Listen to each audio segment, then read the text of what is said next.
Okay, if you guys are happy, let's call the August 8th Art Commission meeting to, yeah.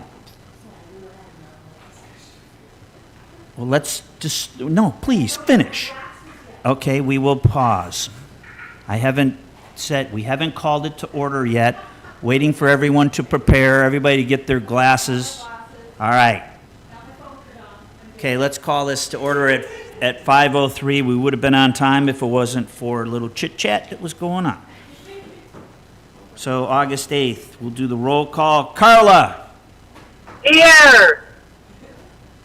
J.R. Russell, the chair, that's me, I'm here. Mary Himes. Valerie, she's authorized, she said can't make it. Cynthia Mason, our vice chair. Here. Tracy Davidson. Here. Therese Kinsberry. Yeah. Our student position is vacant right now. Ex officio council member Chris Wigenstein, he's not here right now. And then I'm looking over here, we got two guys out there. We will get to you, gotta say hi in a second. We got Brian Smith from the Parks and Rec. Do we acknowledge those guys right now? Oh, they're public comment, all right. First thing we'll do is we'll go to look at the approval of the agenda. And the first thing I'd like to do is to table discussion on the buskers, so we can save some time on that. And then move an item that Cynthia wants to bring in, which is talking about a chalk art festival. So you want to? Yes. I'd like to make a motion to amend the agenda to table buskers, which is item 5B, and add discussion surrounding Pacific Northwest Chalk Fest, please. All in favor? Okay. Any other additions or corrections to the agenda? Cynthia, can you clarify that again, what the name of the item was again? Yeah, it's Pacific called Northwest Chalk Art Fest. Okay, with that, we'll move on. The agenda's approved. Now we'll go to the approval of the minutes from July 11th.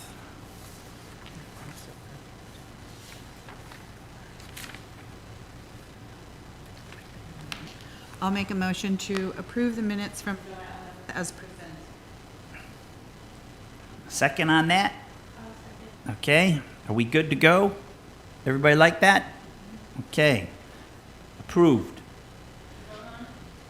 We did all in, well, we kind of voted on it. All in favor?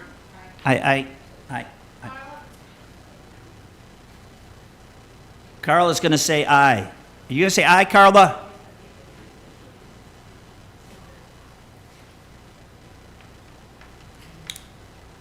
Aye. So we'll move on to item number 4, public comment. During this time, citizens can make comment on subjects of interest not on the agenda or agenda items. To ensure the comments are recorded properly, state your name clearly. Individual comments can be limited to 3 minutes to assure maximum participation during a 15-minute time frame, blah, blah, blah, blah, blah, blah. I'm guessing you guys are here for public comment. Cool. What you could do for us, if you could stand up at that podium, there's a microphone so we can all hear it and... All right. Huh? You should have worn this shirt, man. You knew it was coming. Is that microphone on? Say something. Yes. Oh, yeah. Oh, it's on there. I like that. Yeah, I'm Robert Sanders. Anything else? That good enough. That was a good public comment. Oh, shoot. Okay. Yeah. I'm actually doing a talent show that I reached out to you about. I know it. Now I know who. Yeah. All right. I'm hurt. We'll talk later. Miss Mary. Yeah, I've been talking to Mr. Smith here and Miss Mary Himes about an idea that I had. The last meeting of this nature that I came to, you guys said something about wanting to raise funds as well as beautify the parks, as well as get more eyes on those parks and the beauty that Oak Harbor has to offer. So I thought that a cool way to do that would to be a contest of sorts, for lack of a better phrase, but for artists to go to the 33 different parks that we do have and beautify something, either a trash can or a slide or a bench or something of that nature, and also have a business owner involved. The business owner will receive a QR code on that item that was beautified. And then, Mr. Wiggenstein. That's it, right? It's Wiggenstein, right? Pronounced it right and everything. The business owner would receive a QR code, and we were thinking $100 to $1,000 per group. These numbers are clearly not in stone or anything. But long story short, the funds that are raised from these different groups that beautify these different parks, a portion of it would be given back to them, some portion that I don't know of yet. And also a portion could potentially be given back to the community that goes and views this artwork. Maybe the first person to look at each of the 33 parks and take a selfie, tag the business owner, tag the city of Oak Harbor or something, receives a portion, $100 or something along those lines. Something like that. Maybe even get the tribes involved. We've talked about what was it, eco something? He knows something about it. Eco tourism, that's the word. Hi, my name is Ian Joseph Jackson. I'm here primarily in a supportive capacity because this is my brother. But what we had talked about is this. What he's describing now is pretty much a beginning for something that we're putting together a bit of a coalition. We had a preliminary meeting at the south end of the island with some folks thinking about ways in which we can connect north and south, but also bring in the artist community, potentially together with ecotourism, and also be a vector for the tribes potentially. Our parks are a great way to get communities involved. They are obviously one of our greatest resources. And starting off with this brilliant idea that Robert has to be able to create, a fun kind of event that connects small business, that connects families, and that also connects art, which is, draws everyone together in one place, to be able to, pick a park, and folks would go out there and there'd be fun. This is a fundraiser for the Boys and Girls Club as well, correct? I was hoping. Component potentially? Yeah, Yeah. a third would go to the city, a third would go to the winners, quote unquote, and the other third, God willing, would go to the Boys and Girls Club because we need funds. Part of the dynamic would be potentially depending upon what Arts Commission funds are available, that would be part of it. But also one of the things that's really smart is to get small businesses to basically sponsor each art piece, right? Which is how we conceive of them. But if it is a slide, if it is a bench, if it is something else, they could have a QR code that when you click it, when you scan it, what will show up is a little bit about the small business, a little bit about the art, and maybe a little bit about the history of the park and anything else that that makes sense and potentially. So there are a lot of directions in which it could go.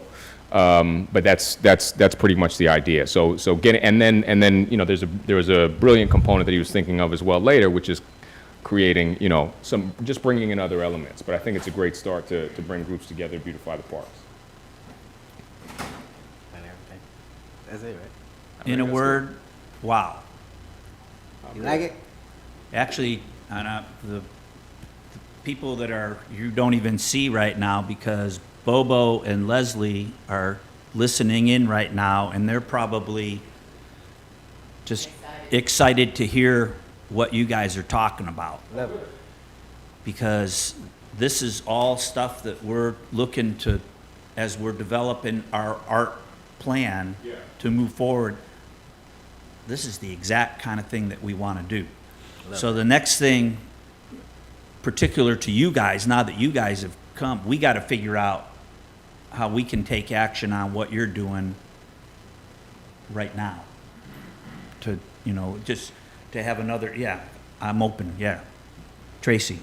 Hi guys, I'm Tracy. I'm part of one of the subcommittees that's working with Bobo and Linda. So we're putting together a long-range plan, and that it also includes, and that was something that I was prepared to talk about later today, is what's going to be our process for situations just like this. So your timing, JR is absolutely right. Your timing is spot on, because we're actually in that discussion on how we want to create that. So I would say I think it's awesome. Your idea is very creative, and I love the layers of dimension of pulling the community together and then pulling some attention to the neighborhoods, which is not happening right now. And then, I think one of the things that in Oak Harbor we could use more of that your idea supports is making folks aware that art is not just a statue in a park.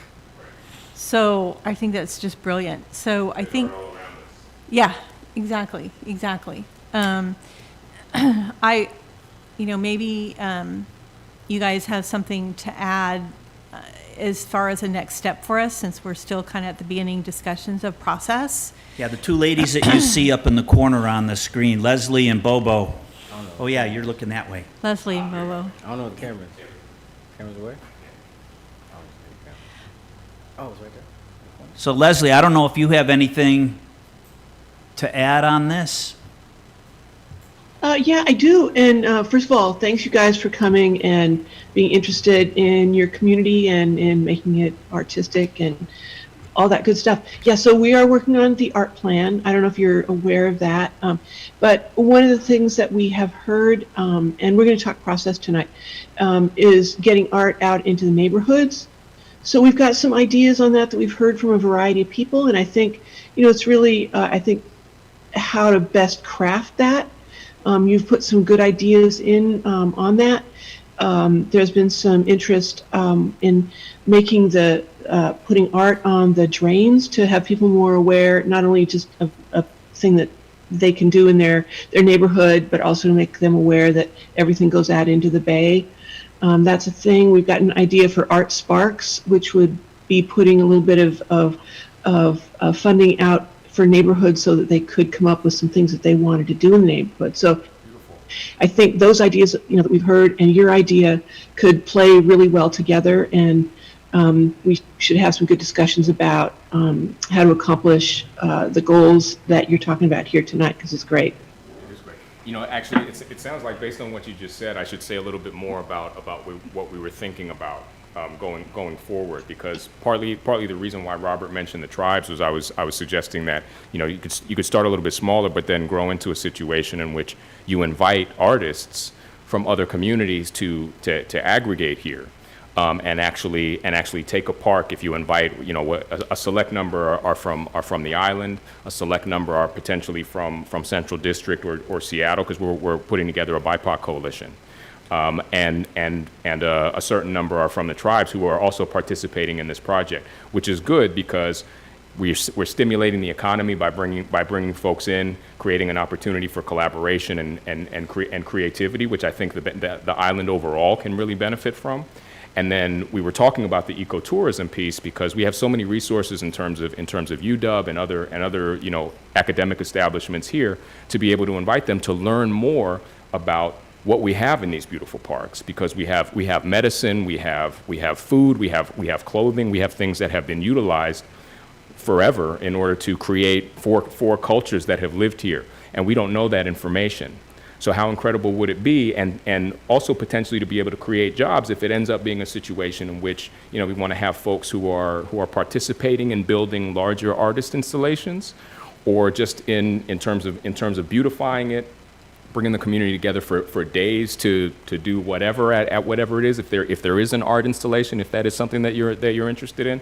And then also the ecotourism piece, because you could bring folks in to teach folks around it. And I know that, kids in particular, it would be something that could really benefit their education about. I'm then you going get excited. to, Yeah. I don't want to make it look like I'm cutting you off, but I'm going to cut you off.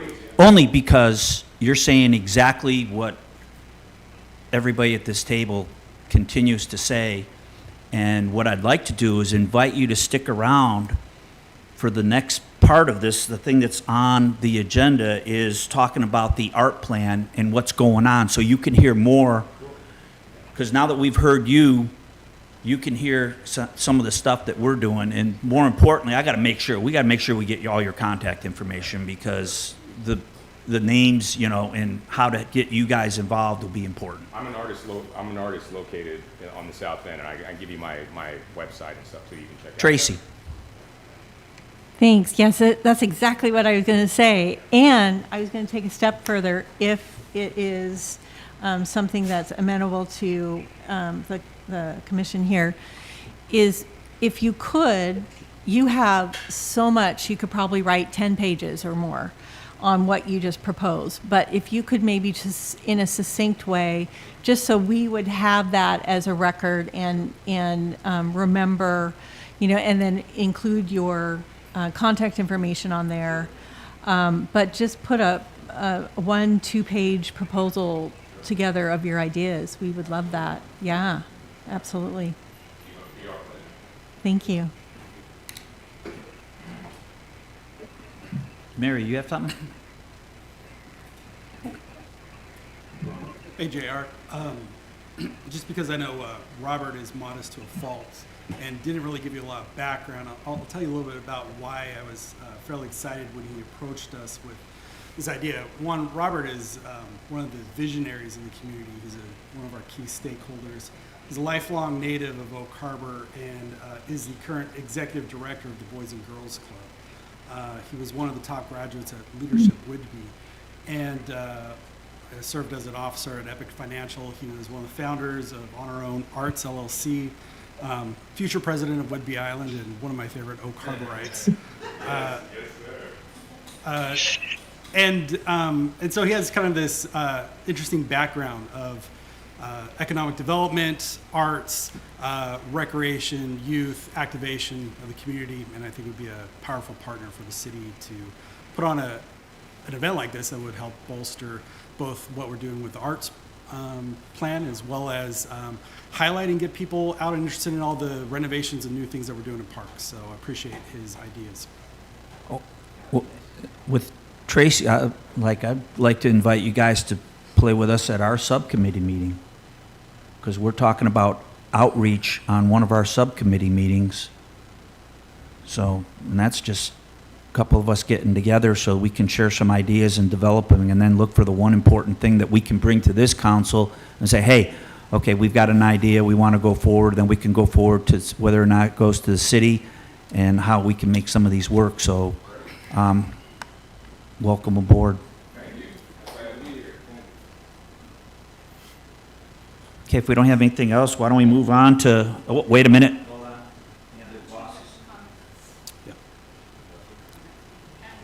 Oh, sorry.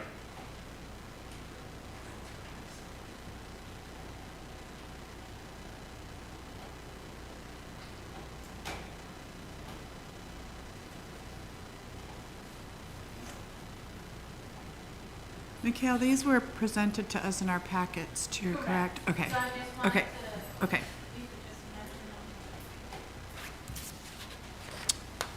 You just want to mention who they're from and this topic?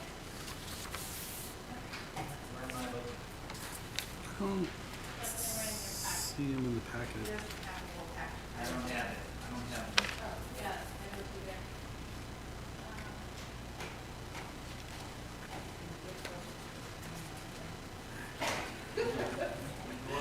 From the screen, I gotta go. There you go. I'm coming. First, Just film it and make sure you're doing the microphone. all right, now I'll go over and read that thing. I can. Public comment, and it's from Cheryl Norris, and she's not a resident of Oak Harbor, but talking about public parks.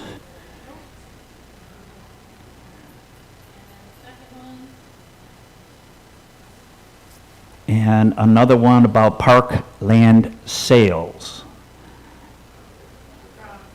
And this from Dave Felice, and also not a resident of Oak Harbor, down in Clinton. That's all I have to say?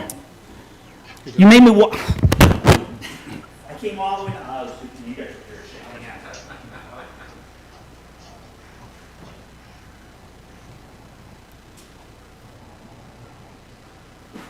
All right. Time to get to important stuff again. Discussion and action. Item 5A is the September Art Plan residency with Brian and Leslie and Bobo Kai. I wonder if we could, maybe instead of including in the subcommittee report, maybe talk a little bit about our meeting with Perry, just about processes and procedures. And Perry, if you want to take just a few moments, and then maybe Leslie, you can take it from there as far as talking about the residency. Oh, sure, yeah, and thanks so much. I feel like it was a lot that was presented and a lot that we reviewed, but it's really about taking the values and the hopes and dreams, you know, for this art planning process and getting it down on paper. So we went through a number of documents. Sorry, go ahead. No? Okay. We went through a number of documents that included a second look at the request for qualifications template that would go out to artists who are interested in being commissioned for artworks. We looked at some options around workflow and templates that are designed to assist the decision-making process for the commission, identifying a process of concept development, design development, final design, prototyping, installation, et cetera, so that the commission as a whole can more easily and more readily track where we are with each individual project. So there were a couple of documents pertaining to that, and tossed around the idea of, you know, what it might, whether or not now is the right time for the commission to be accepting gifts of artwork or considering accepting gifts of artwork, or if, you know, for the next year, 2 years while this plan is coming into form, if maybe the motion wants to take or the commission wants to make a motion, take a hiatus from considering gifts because they can be so time consuming from a decision-making standpoint. We talked about budget ranges for projects large and small, everything from permanent gateway artworks to fountains, which is probably the biggest budget you could ever imagine for an artwork, right on down to what would it cost to say do temporary artworks throughout the city, you know, in an event style, or how much money do we really need if we want to just do like railings and screens, et cetera, artist-made building parts, stuff like that. So I think that captures most of it. So some of these documents were designed around process, and others were just to sort of frame up further conversations around the landscape of public art, how much things cost, and through that new knowledge, setting priorities around what the commission might be interested in pursuing next. How's that, Brian? Is there anything in particular?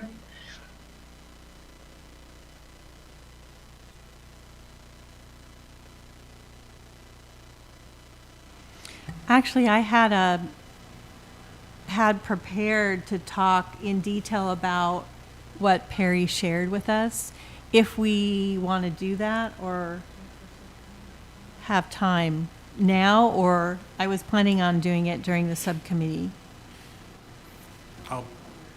Whatever you'd like to do, Jared. What do you guys feel? I'm 6 1/2 dozen the other, because we're doing it right now, that, like, we're already on a roll with it, so why don't we do it right now? Is that fine with everybody here? Are we gonna time something else that needs to be talked about out? No? Okay. We're, the Okay, momentum thanks. is here. Okay, perfect. So this little packet that you have that's starting with draft RFQ, those are the documents I'm going to walk through, just so you know what you're looking at. So basically, yes, Perry did a fabulous job. We had additional topics on the table as well that she mentioned, like how are we going to celebrate our art? We need to have a weighted scoring process with our call to art.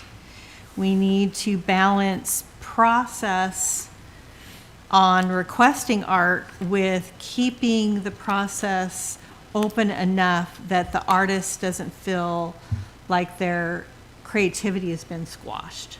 So keeping it up open and balance that. And then how to address unsolicited art gifts and requests. So those are additional little topics. So that first,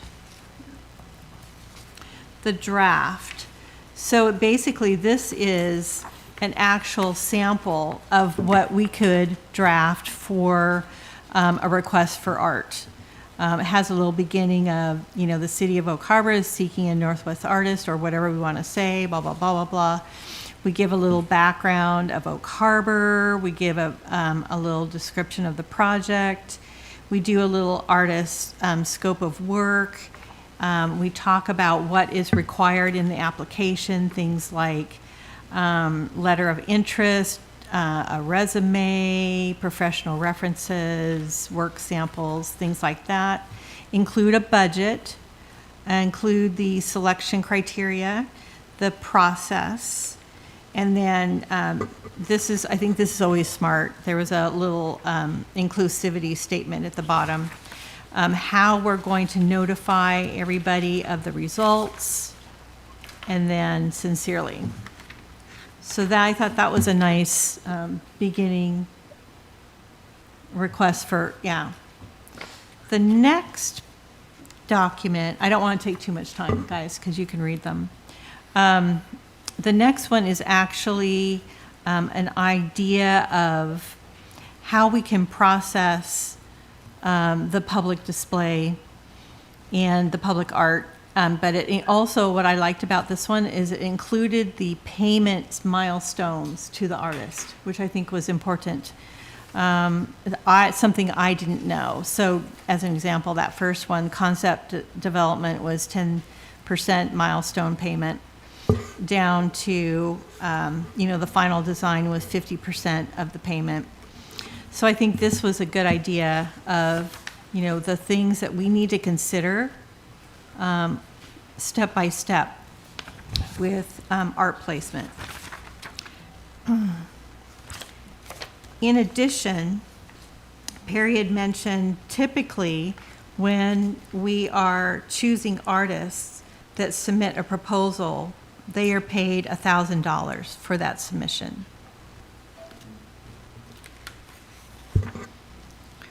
Whether they're chosen or not. That one's an important one of note because I'm sorry? that one is an important one of note. The payment of proposal development is not something that the city usually does with like a construction project, right? Whereas development of a artist commission piece, I think the planning engineering would be encapsulated in that, right? So where the city would already pay that as part of the pre-development, this is incorporated in as part of the RFP. So kind of a different sort of a setup and something that we appreciated Perry's comments and expertise on as this is getting drafted and developed. Yeah, I just wanted to add to that a little bit, that you may not need that for every project, but for really important projects, that it's important that people know the direction that the art's going to take. So Perry, you might want to clarify that a little bit, because there's a couple of different processes. Yeah, there are a couple of different processes. That's kind of, consider that like a card you can play or consider playing. If you have a project that is probably like large in scope, pretty high profile, where you feel like your community could benefit from a deeper understanding of where exactly the artist is going, rather than the artist just being hired based on past projects and qualifications, which is also A-okay. So for projects where you feel like, wow, I just don't know if we can get enough buy-in on this without the stakeholders and the community seeing more, it's nice to ask artists to do proposals. And then, yeah, that's right. That's $1,000 or more even that the city wouldn't get back for the proposal that was not selected, right? But and because you've paid the artist for that proposal is now yours, so you're sort of, in a way, if you go this proposal route, also building a library of options that you can use as examples for other artists on other projects. So the artist leaves with, the rights to that idea, but you have a proposal in hand, that's an example of how an artist proposal is put together. Something else that Perry brought to our attention when we're considering artist contracts was the VERA laws, which is says for Visual Artists' Rights Act of 1990, which gives certain protections to artists of their artwork, like for instance, like a mural, and what cities can and cannot do, and publication of certain artworks and things like that. Am I hitting that all right, Perry? Is there anything you want to add with that? Absolutely, yeah.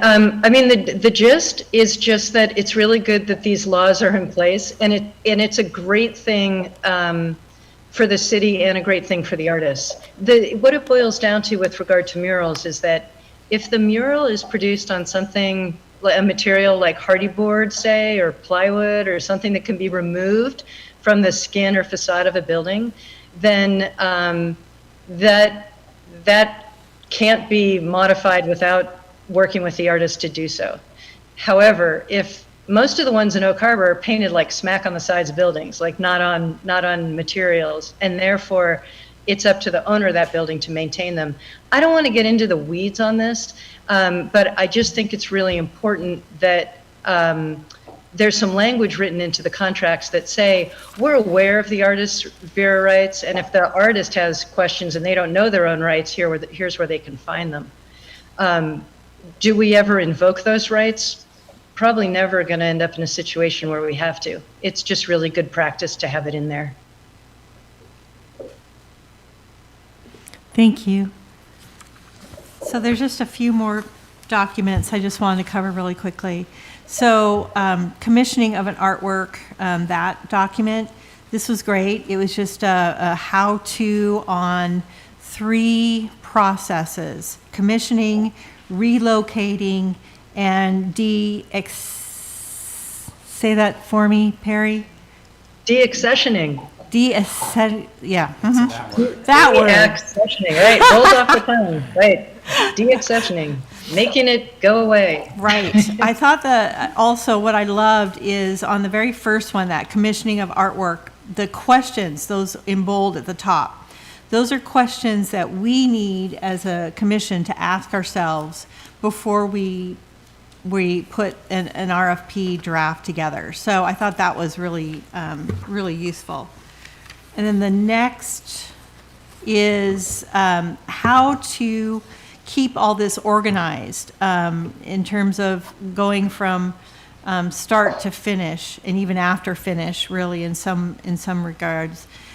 So the project work plan, and this is also something that if any of you are familiar with a Gantt chart, that's what a Gantt chart looks like. So it could be set up as like that as well, but the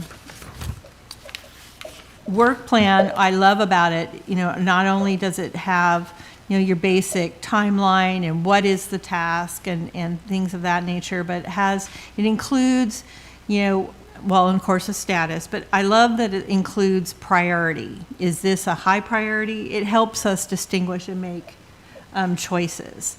And then also, is this owned by who? Who is responsible for this particular task? I think that is also brilliant about this as well. So as an example, a task on here might be a meeting with the artist to approve the final concept. And it, maybe then the deliverable or the outcome might be approved concept with documents and schematic details, things kind of along those lines.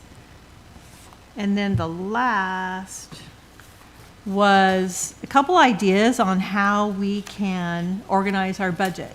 So this first one, where it has the column that says values and ethos, another maybe way to look at that is these could be the goals that we've set out overall for the Art Commission and what we want to do. And then this is looking at that goal over the time period of between 1 and 5 years, looking at some costs and what we should budget for then for during that time period.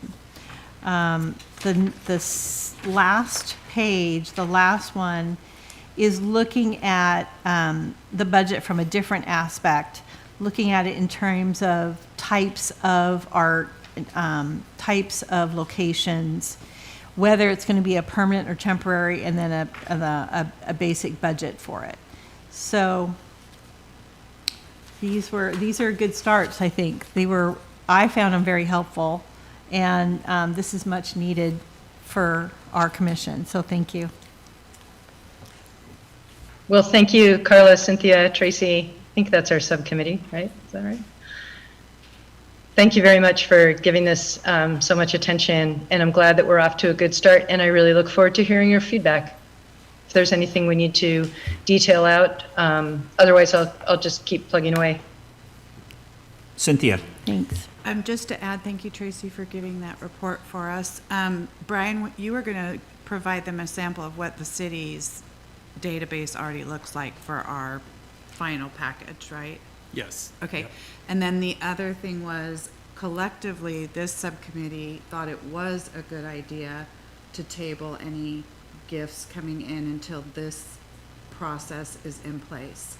So the protocol of accepting those gifts has been approved here and at council level. Just if we needed to take a vote on that for action today. And I'm sorry to jump in again. I just want to clarify. I'm recommending gifts of artwork to the city, not all gifts to the city, but gifts of artwork. Well, I'd entertain a motion to do, because it makes sense, like, because somebody comes to us, we say, we don't know how to handle this yet right now. We're not ready to put our head around this thing, so come back to us in July of 2025, or something like that. Is that basically it?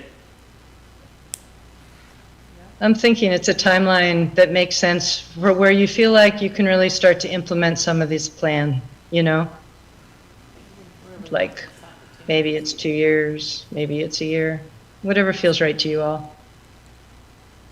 So, Tracy, can you state that in a motion then? Let me see here. And I'll just add But- with the timeline, my hope is that it's a little more aggressive than that with the completion of the art plan. That will align pretty nicely with the implementation of the next budget cycle and the restructuring of the art fund budget. And so hopefully we'll have all the tools in place to kind of move forward and start implementing it right away. Yeah, I just want to make sure that we have the right words in the motion. I know what the gist of it is, but with the right words so that we can vote on this properly. Okay. So I'll take a stab at it. So I'll make a motion that the commission puts a hold on any gifts of art for a time period of 6 months, to be revisited at that time to see if we are ready to jump into process, or if we want to extend the hold. Yeah, we can, so, any discussion on that? I will second the motion. Thank you, Tracy. Everybody clear on it? Any other discussion? Mary?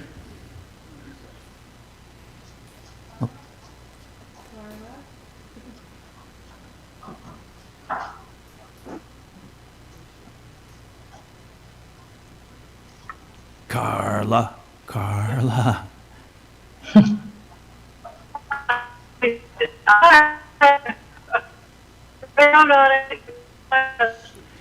Okay, it sounds like, are you up on the space station with those two guys that are stranded up there? Okay, we can't understand you, but,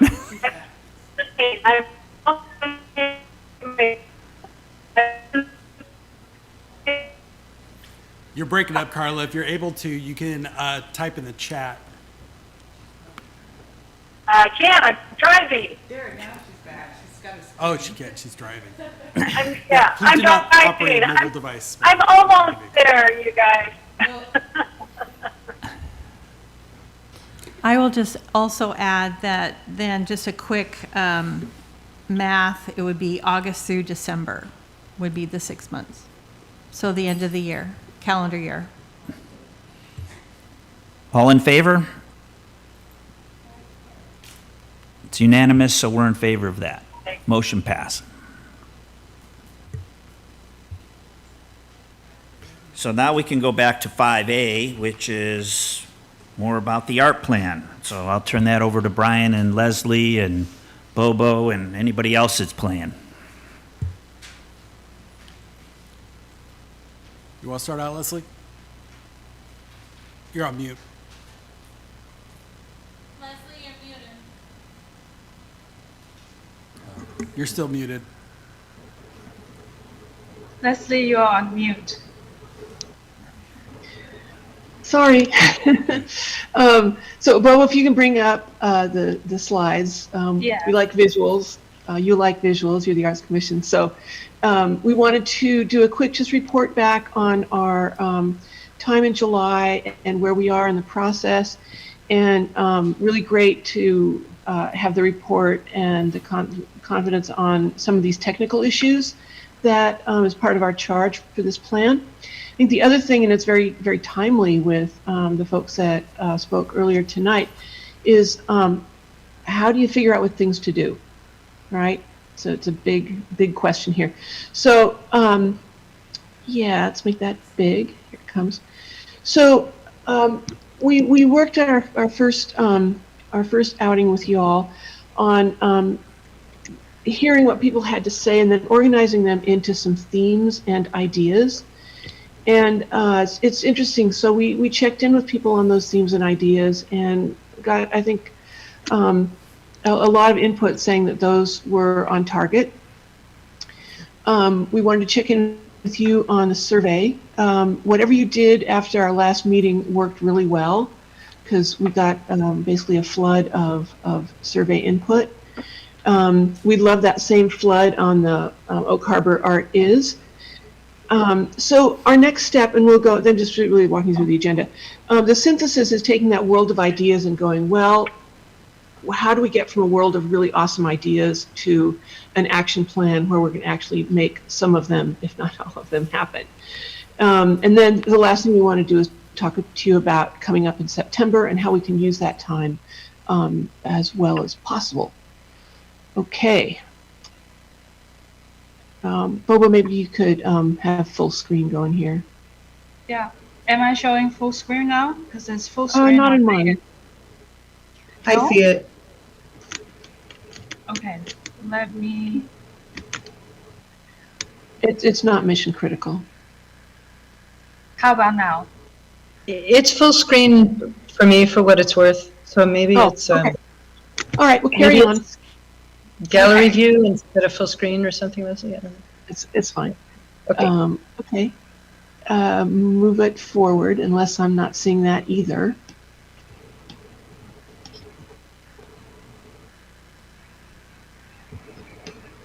I'm sorry, what are you guys seeing on the screen? Teams and opportunities? It's on the agenda page. I've got the agenda page up. Oh. Okay. Oh, yeah. You need to click on the little presentation button down there on the bottom right. Right. Or share your other screen if it's if you have dual Still not monitor. working? It's still the agenda. Yeah. It is. I'm sharing the agenda page right now. Could you move to the next page? Yes. All righty. Does it move? It's not moving off of agenda. Oh. Okay. Maybe I was. Okay, now it did. Now it did. Maybe it was delayed. Oh, it did? Okay. Cool. Great. Okay. Themes, opportunities, and ideas. Move ahead. Yay. Okay. All right. So I think you all hopefully remember what those themes were. We heard a lot about visibility, and the slide hasn't changed yet, Bobo. I don't know, it's just slow. Oh,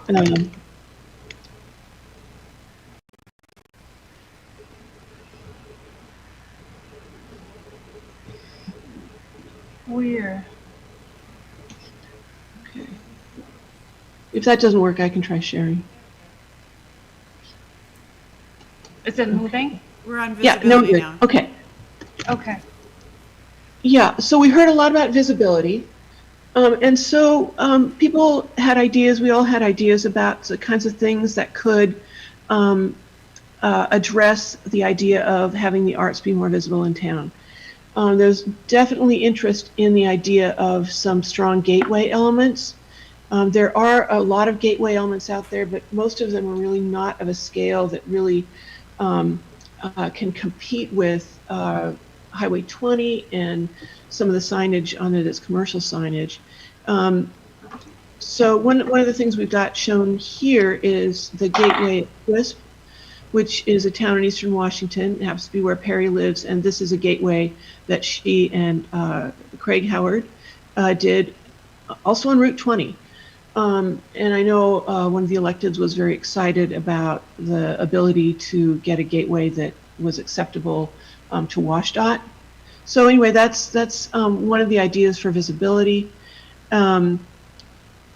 Another one down below, and this kind of responds to the discussion about the tribes. This is one from City of Olympia. It's a pair, land people, water people, from a project that we worked on with Perry a few years ago. These are gateways, but they're not just, they're two pairs, they're pairs of things that speak to one another.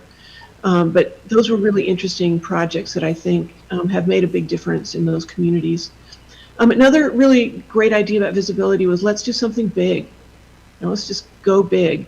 And one of the things that we showed here is an image in Massachusetts of community members holding flares all along the waterfront, which is just kind of a beautiful thing. It involves everybody. It's pretty cheap other than making sure everybody knows about it and gets down there, but something that everyone could do together to make something cool is something that seemed to resonate for people. Okay, next. Next.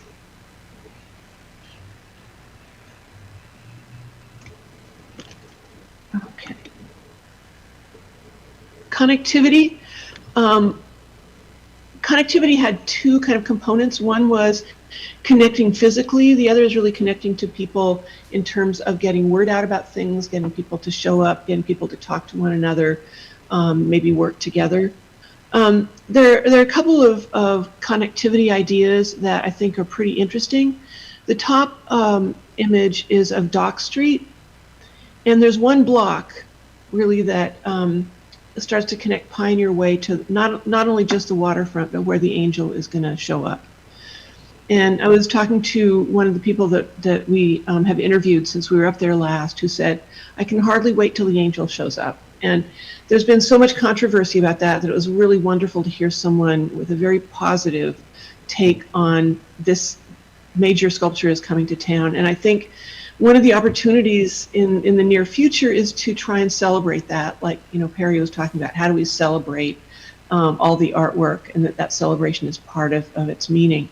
So this is a pretty interesting block. At the intersection of Pioneer Way, there's the little pop-up park where you've got the buskers, you've got the skateboard shop, you've got a city-owned parking lot that has a really great spot for a mural along that wall where it's sunken. The transit hub is right there, and in one of our focus groups, the woman who's in charge of outreach for the transit agency was really excited about working together on art projects. So, and the other thing you mentioned, the chalk, Cynthia, I think you talked about a chalk project. This street could be the chalk project, and it welcomes the Angel. So, how can we kind of take some of these ideas and pull them together for some real impact? So that's a thought. Another thing, we talk about the incredible asset of your waterfront, and some of these things from a connectivity standpoint are so near yet so far. The downtown and the waterfront, the college, the marina. And there's a pretty cool project of mile markers. The lower picture, there's steel cutouts. They're not that expensive, but they're art pieces that begin to help that walk be more interesting between, you know, the downtown and the college and the marina. That's something that could happen, you know, a lot more easily than redoing the pedestrian path, but start to pull the town together and some of its assets together through art. So that's another thought along those lines. Next page. Cooperation and coordination. Been some good discussions about what that means. What might the Arts Commission want to take on as a role of a convener for the artists in town? That could be a fun thing. It could be once a month. It could be twice a year. It could be before your or after your Arts Commission meetings. You know, there's some examples of that working really well to help organizations share calendars, to share marketing, to magnify the voice of the arts. Thoughtful procedures, we just talked about that. We want to get you a toolkit of things that really help you make good decisions, long-term, short-term, etc. Next. New venues has come up. We've been at the stormwater facility, and there's an obvious spot right there for a fantastic venue. Understanding that there, you know, are some technical issues there that would, you know, be require some resources. But in terms of a new venue, it's a beautiful thing. Want Perry to speak of an idea that we have for September, which is to put a wonderful installation that she did. It was a traveling exhibit, to put it in there as a test of how to use this as an art gallery. So Perry, you want to talk about that a little bit? It's the lower image. Yeah, I mean, this would be so exciting and so much fun, and really not difficult to do. This has been installed and hanging from ceilings in 2 different spaces already, once in Massachusetts, once in Florida. The piece is called Once Upon a Whale Song. It's a series of hanging silk scrolls that illustrate spectrograms, which are the visual image that's created from the vocalization of a whale. And they're blown up at various resolutions and various scales.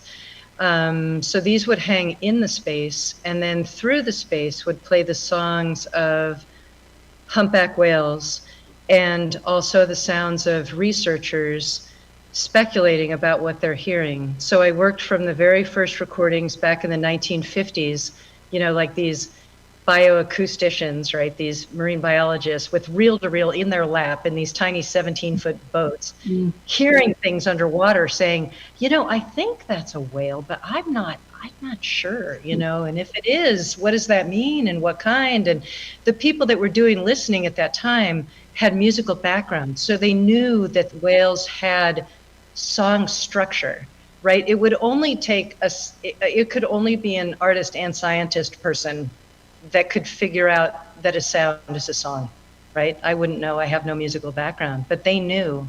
And this describes that process. So it feels really like an appropriate venue to me because it is right there on the waterfront. There is a fascinating thing happening both in Puget Sound and along the coastal US, where whales are coming more and more close to shore. Whale-human interactions are on the rise. And this is a great way to raise environmental awareness about ship traffic and boaters being aware of whales as well. So this is one example of how we could activate that space at the Interpretive Center for a time period as short as 2 or 3 days, or longer if you wish. But it just rolls up and goes away, and unrolls and gets hung up. So it would be fairly easy if we were interested in activating that space artistically, creatively, as a step in this art planning process, just to get the wheels turning. Leslie, anything to add to that? Yeah, I love it. I think whenever we can, we try to model the idea. And it's great serendipity that Perry has a really easy to install, super appropriate topic-wise. So I think we'd have to make sure we weren't, doing anything against any city regs for that, Brian. But we'd love to just test and get out there and do things. So we love writing plans. We actually really super love getting out and doing things. So, the idea of getting some chalk down in places, getting some things to test venues, we would love to see some of this just really early action, really visible stuff going on. So maybe we can just finish off the last one and then we can talk about all of this stuff. The art in the neighborhoods has really, I think, resonated with people and certainly is in line with, the ideas earlier this evening. There's someone at Public Works that you guys know. Anyway, she's been very interested in putting art on the storm drains. So that really, again, is another kind of science and nature and art connection. And that could go in the neighborhoods. Maybe we could hire some like amazing artists for the ones that are in the Civic Center and have people in the neighborhoods, work with mentors in their own neighborhoods. But I think, some ideas, again, maybe we could cobble together some of the ideas that have come from different places and turn them into one coherent project that would really have an impact for the people, not only in the downtown or at the edges of town, but in the different neighborhoods. And that would really bring people together. So those are some ideas that we have heard and thought about and put out there that relate to the themes that we heard from you guys. So I'd love to open it up to your thoughts as we are in a synthesis phase right now of the plan.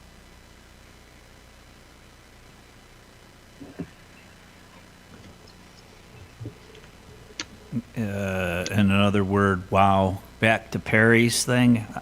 I was just watching the news today. They were just talking about orca whales and how that is falling apart here in Puget Sound in the Northwest, and the conservation taking out the top guy of the food chain and how it can had a catastrophic effect. My question to you, Perry, is like, hey, are there any orca whale sounds in this? Because we could be, something like that could put Oak Harbor for a day, for as long as the exhibit's here, would put us, the news would be here. They'd be covering this thing.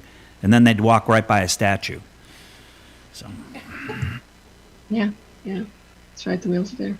I have a number of orca whale recordings, and it's so interesting that you asked, JR, because I have a piece about orcas that's called Whale, W-A-I-L, and honestly, it's so, for me, even as the maker, emotionally triggering. I'm not sure it's the right direction we want to go in right now, considering, that there's 72 of them out there. And so these are humpbacks, which also find their way into Puget Sound, and are not absolutely critically endangered. But if there is, I would take, any kind of directive from the commission. If we wanted to work something up around orca sounds, I have spectrogram recordings of those and also orca sounds that we could use.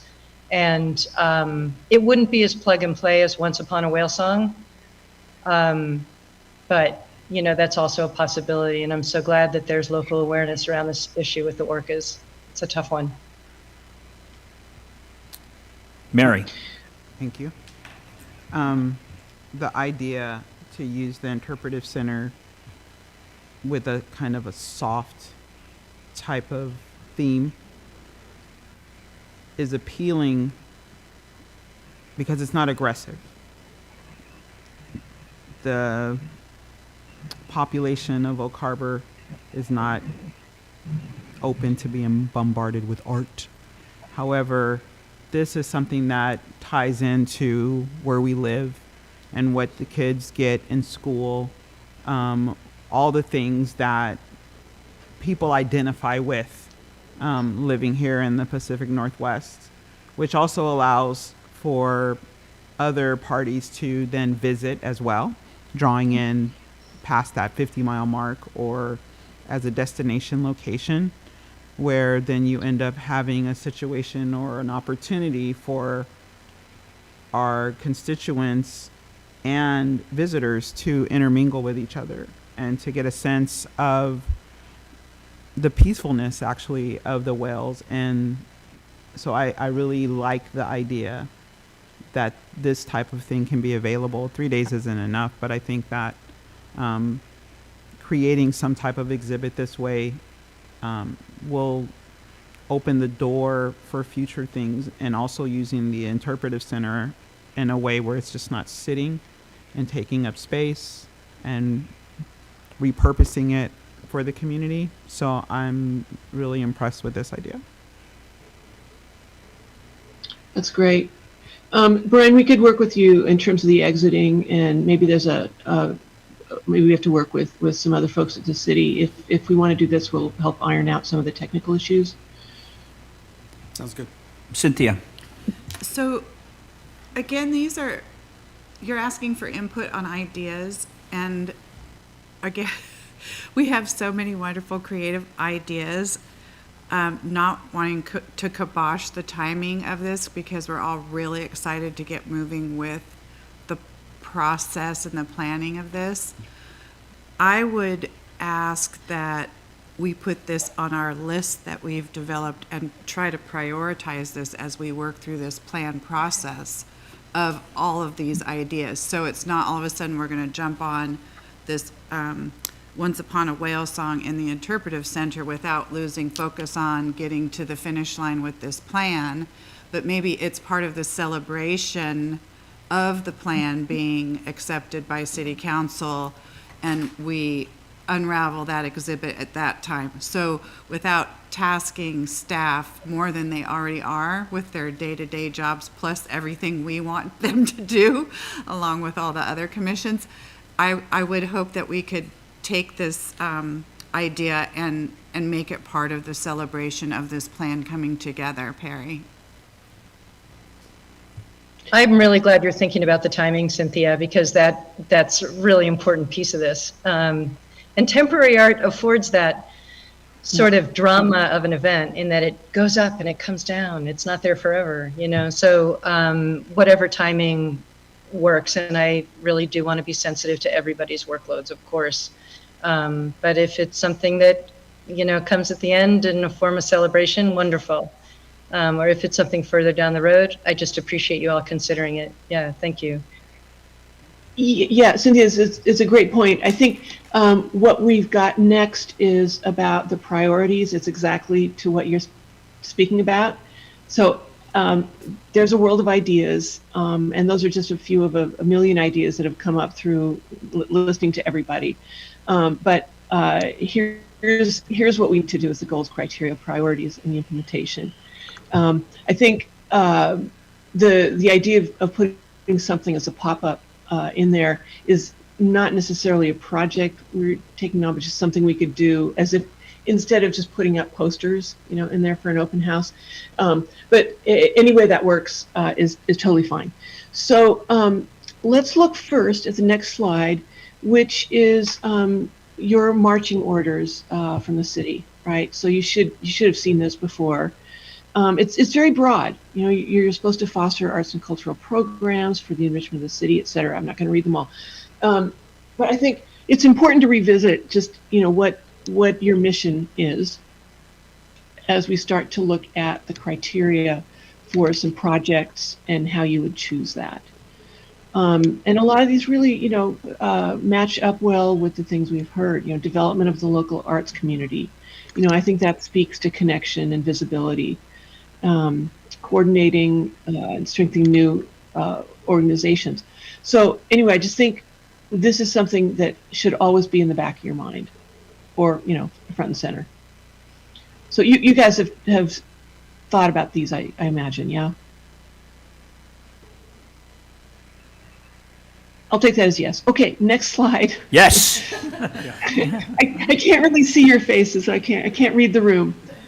Okay, so these are some questions that I think we'd like to discuss with you to turn into the goals, criteria, and priorities. And I think we can take a stab at this tonight, but I want you to think about it. And when we're up in September, I think we can fine tune them. So, you know, really part of what an Arts Commission does is really look for creating public benefit. It's not just to put your favorite art piece out there. That might be public benefit, but it might not. So what is that public benefit? Is it bringing people together? Is it doing those things that are on the previous page? Who does it serve? And I would say not Before you every go pro- any further, Leslie, Yeah. is it possible that we can, because we're staring over here and no, I can see your orange dot. That's about all I can see. Can we get the screen, these screens up here to light off? Or or a copy of the slides if they're already there. Or, yeah, and if it's really hard, then, we can keep listening. Yes. You can keep going, Leslie, we'll listen, but we just have a tough time seeing the criteria items. Okay, that's good to know. Okay, the next one is who does the project serve? And not every project has to serve all the people all the time, but you want to have a grouping of projects that does serve everybody, or as broad a segment of Oak Harbor as you can. We can see and read now. Oh, good. Who does it serve? So it's an important question as you curate the projects that you pick.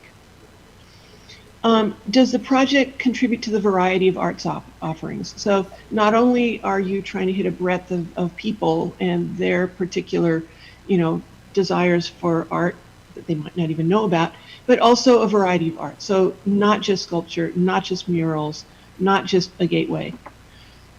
Next question is kind of a cost-benefit question. What level of resources are required? So, to hang up Perry's show is pretty much, as long as we can figure out how to use the space without getting in trouble, Perry's going to come and put that in. If we want to do a sculpture that's big enough to compete with, the Walmart sign, that is a high level of resource. So you want to make sure that the ones that require a lot of resources, which includes money, but also staff time and other people's efforts, that those have a commensurate impact when they have a lot of resources. And you may want to have a mix of some big projects and a lot of smaller projects. So I think that's something to think about as you curate which projects to do. And who needs to be involved? Do you need partners in this? Are you using somebody else's space, which might be the city's space, might be the street? So are there people within the city that need to collaborate? So really thinking about all those things before you even get to the particular project. So the criteria might be something like, does the project increase visibility of creativity, beauty, quality of life in Oak Harbor? Does it improve the image of the city for the people that live here and for visitors? Does it magnify the unique qualities of the people and place that is Oak Harbor? Does it help connect the people of Oak Harbor to the place and to each other? Does it encourage creativity and skill building to individuals and groups? Does it provide needed resources and spaces for the art, culture, and creativity? Does it balance art in the neighborhoods with a concentration of art in the downtown? And does it take advantage of opportunities that are out there? So these may not be exactly on target, but I think these would be a good starting point. And then on the next page, we did some testing. It's like, and I hope you got this in front of you now, because otherwise it's too tiny to read. Yeah, that one ain't gonna fly. All right. So I'll let you maybe have these look at emailed this to at us? your leisure. But we put a few projects through the filter here. So if we did that activating Dock Street, what kind of things does that do? If we did a major gateway art piece, what kinds of things would that do? Who would that serve? If we did a neighborhood project like the Stormway Art or the kind of art in the neighborhoods that was talked about earlier, how does that fit into your grouping of projects? And I think, getting together once a year, maybe when the budget season, honed in, you guys need to get together and do a work plan for the year. So if you're going to do something that has a call for artists, that call goes out in March and it's due in June and you select in August or whatever your schedule is. But you have something that you've thought through that meets some criteria, that best uses your resources, that is manageable over this year, So I think that's the kind of thing that we're trying to help you head towards.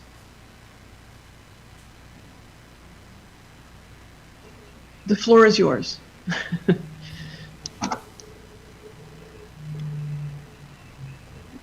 It all makes sense to me. Anybody got anything? Carla, look, you're going to press your button to say something. Carla. Thank you for all the work you've done on this. This is really what we're looking for sure. Good. Well, you know, I think I'm looking forward to some rolling up our sleeves and having some discussions with you about all of this, and wanted to get it to you now so that when we come in September, you've thought about it, you've talked to people about it, and we can really, you know, massage it, wordsmith it, beat it up, and get it into something that's a really good tool for you. So this will help you select your projects, set yourself up for a calendar of actions, and then you've got Perry's toolkit that is really then, once you've picked a project, then what do you do, right? So the hope is that this will really get you all of the pieces of the puzzle that you need to be successful. Leslie, it's JR on this. When I see resources, it's one thing when we say we set a priority for something, and we say we want to do this. The question always comes, it's easy to throw money at it. The hard thing is who? Who's going to do it? So like a resource is like, it's already like Perry's item is something that is almost done. We've got the people in place, because that's one of the most important things, is the people and the funding to see it through. On some of these things, we have funding, but we don't have enough people or the right people to start it or see it through. So to me, you know, that's another resource that has to be considered.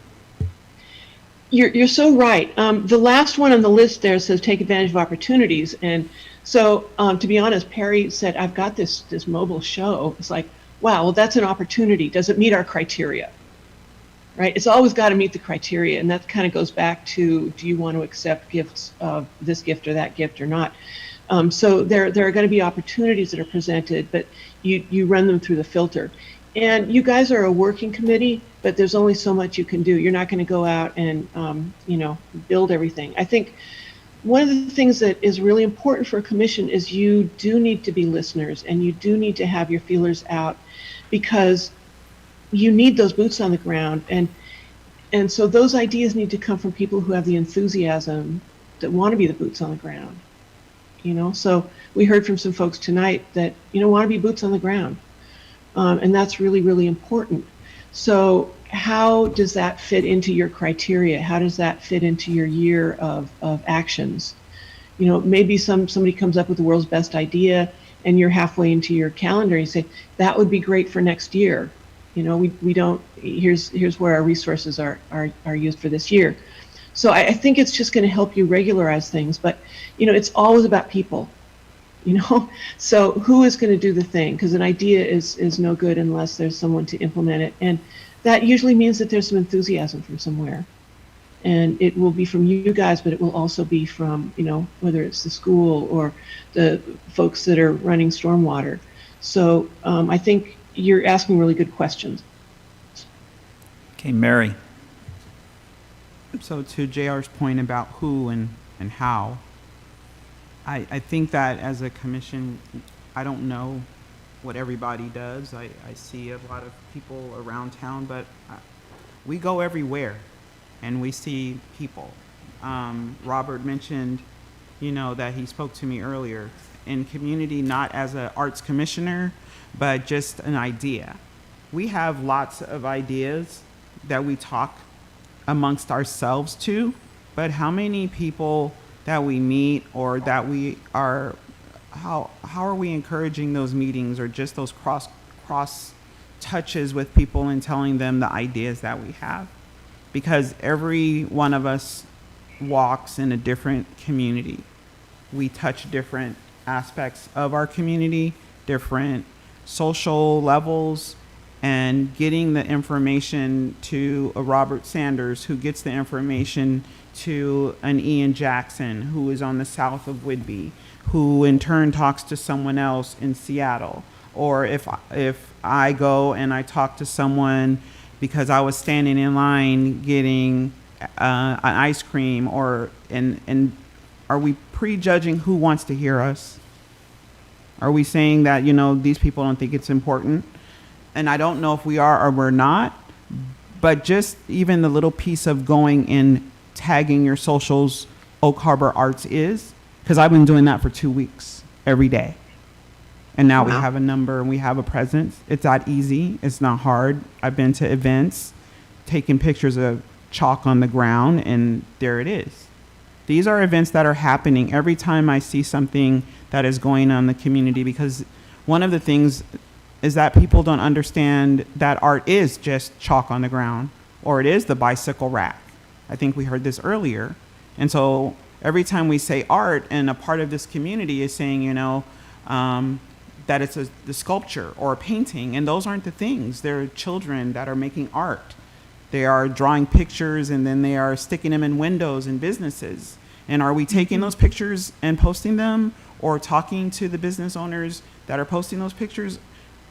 I don't know how much involvement, well, I'll say this. We need to have more involvement in the community that we're asking to understand what we're doing. We can't expect them to do what we won't do.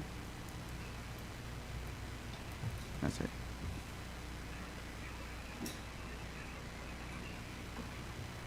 Okay, onward.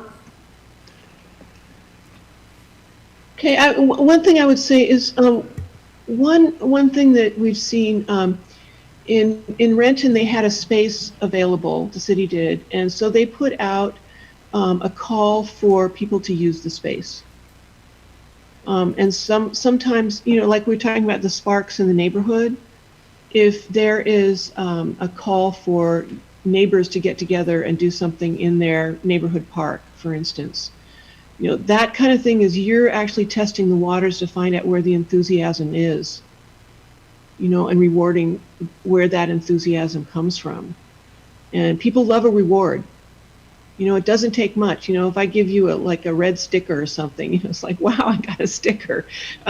So I think you do have some resources, some funds, and I think one of the ways to use them well is to attract people to know that there is a way that they can be creative and do something that they want to do, just like happened tonight.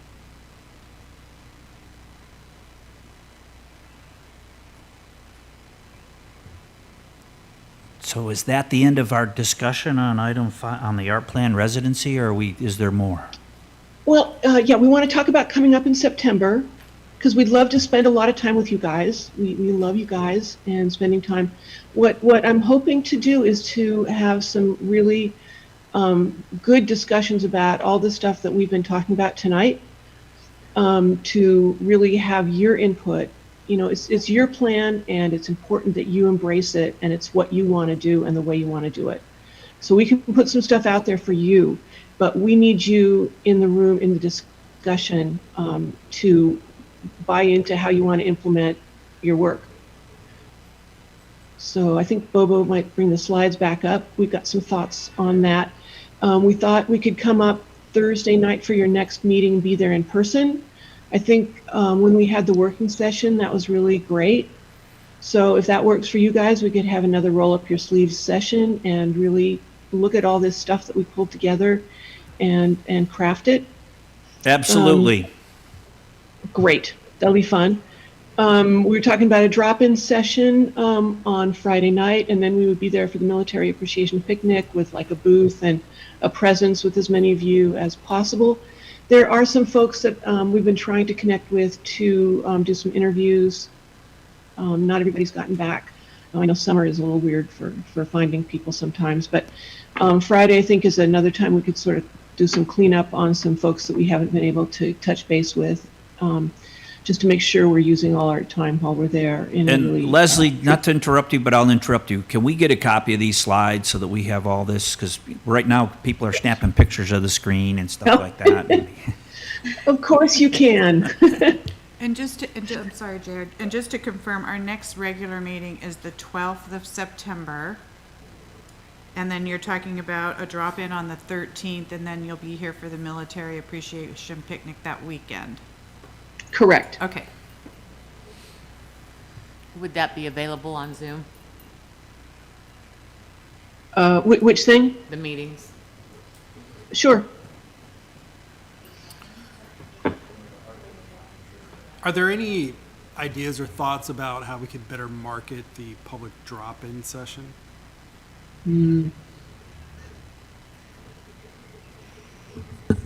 Serve wine.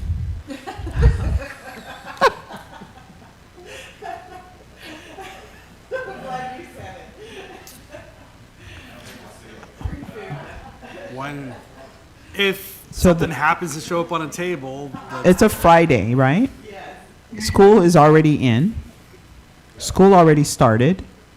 So there's opportunity, one, to reach out to the high school and the elementary school, the school district.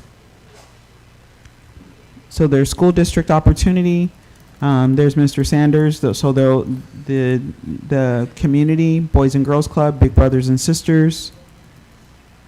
And then you have, even though it doesn't sound like it, but you have the VFWs and you have the Elks Club memberships to talk to or to invite.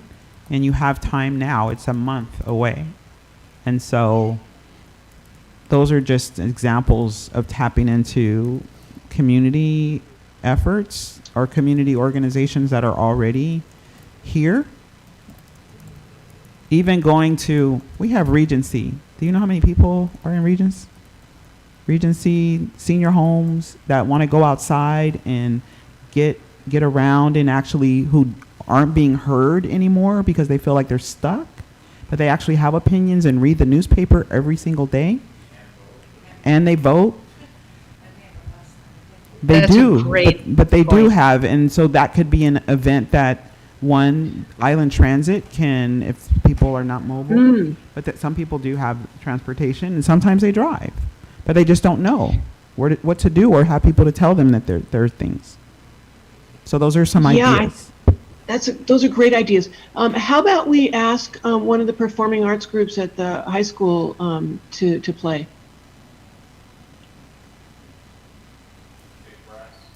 The Oak Harbor High School kids were chalking the sidewalk last time we were up there.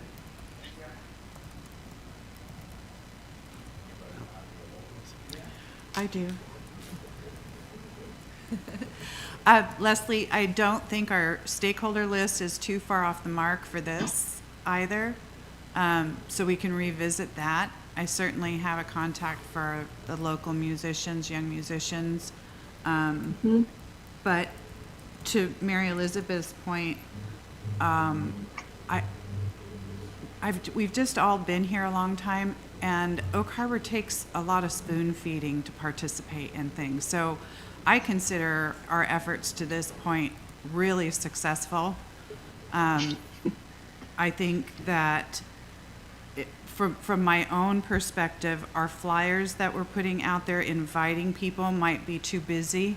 Like, I think it just should say art drop in, like something that is headline news rather than giving them all the graphics with a QR code. But something simpler that we can put on Instagram and TikTok and do all that, where it's really just simple and not too many details. They could find the QR code to be helpful for details. That's my input. But I don't think our stakeholder list is too far off the mark. I understand that we have a newspaper buy-in every 2 weeks that we have ad space available for. So if we can develop that kind of simpler thing, I'll work on getting that in there over the next couple of weeks. I'm sorry. Yeah, it would be fun if there was, and I don't want to use the word gimmicky, but something that was a hook, whether it's a contest or getting some kids involved or something that makes it really fun and worth getting out the door. Yeah, I like the performance ideas. Yeah. Okay, we'll Just think very- about that some. If you guys have any other thoughts, Just what Cynthia said about the flyer. Is there potential or possibility to revise the flyer to the simplicity that Cynthia was speaking to? Because I think there has been some community input from some of the stakeholders about the wordiness and too much of it, and potentially an ability to make it simpler. And what was the other question? Sure. Happy to. And I can't remember the other thing.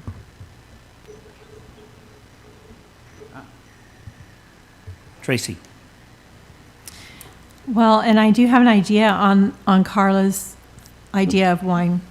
I have thrown a party that was very successful with wine, inviting a winery to do a wine tasting. And oftentimes, because they're promoting their product, they will do it for free or low cost or something like that. So that's another approach. And we can invite like maybe Black Bandana Chef or something to just offer a few tidbits or something. Our local guy. My suggestion or input on this is, even though it's just the paper, but we've never had an article that formally lays out in writing where somebody could see what you guys are, what you're doing, what the Art Commission is doing, and to promote this and put the positive spin on this, or not, it's not the positive spin. Explain what we're doing. Because sitting right here, I can tell you right now, I was out at the Woodby Golf Club with 70 aviators last week, and the first thing when I told them when I was on the Art Commission, I'm not even going to say what they asked me about. They just asked me about the statue. And they ask about, they don't understand. And what Mary is saying, and everybody here, they're correct. So we have to spoon feed them. So it would be nice if we had an article in the paper, and if it's in Whidbey Weekly or somebody, to explain exactly what this process is going to do for us, because it has not been done yet. A couple of thoughts on that. I mean, we could put like a news release together, would be one way to do it. And maybe we should do that either way. And there was an attendee at the open house last time that worked for the paper. I can't think of her name off the top of my head, but she was quite enthusiastic. Yep, that was Samantha. Yep. Yeah, is Samantha here actually? No, that's Sabrina. Yeah, that was Samantha. So, maybe we could give her a call. We can ask Maggie when she's back on vacation to work on a media release or something like that. She's our communications officer, and she'll be back. She's just on vacation tonight, so she couldn't attend today's meeting, but we can definitely work with her on that. Fantastic.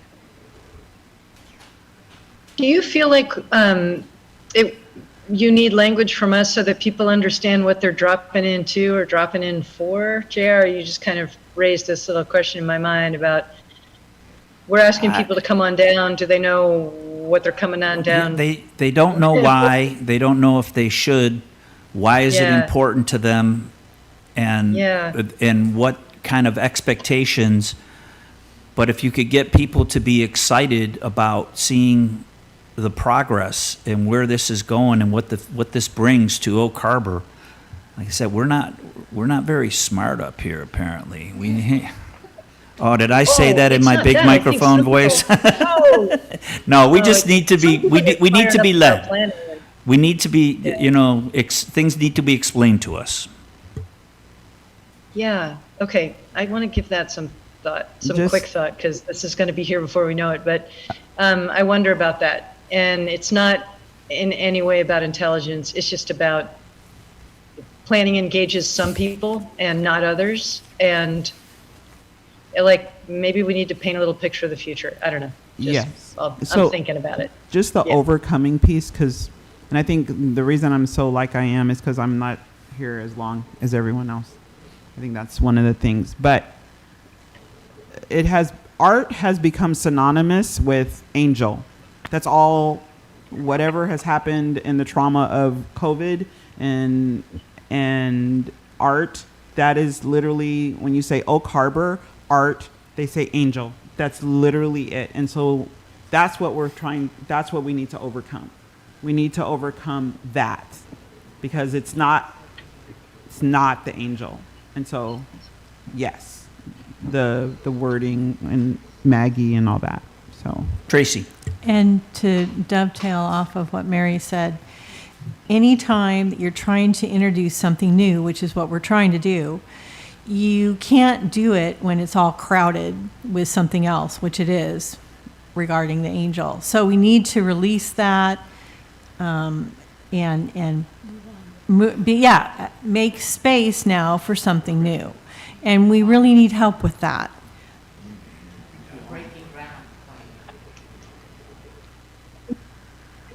That's super helpful to hear. Yeah. Thank you. We'll give that one some thought. Thank you. So where are we now?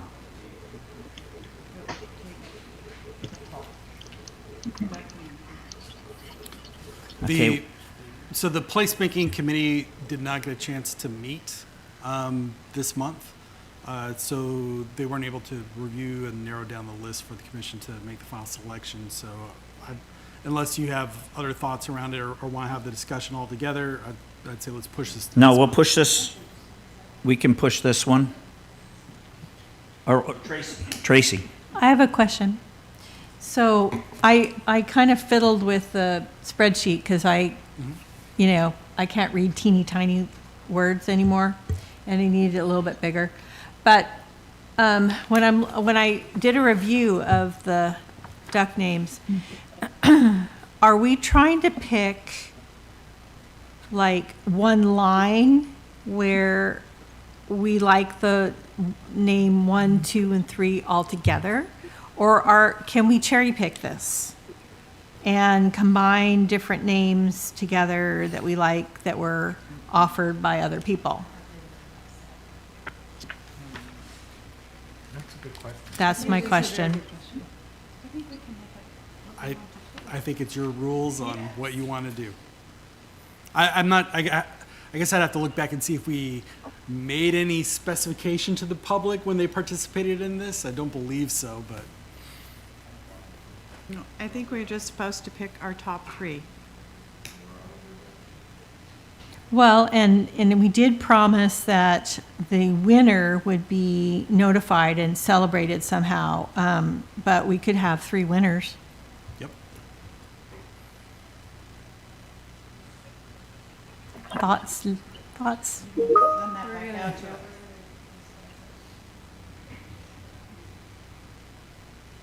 Why don't we push this and so we're not discussing it right here at the table. Let's just move on to that and leave that as an open thing. We got to get on this thing.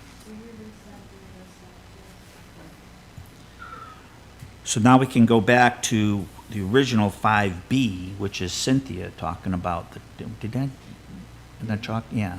For the, You want to do that now? oh, okay. Okay, so now we'll go on to the student member. Any updates on the student member?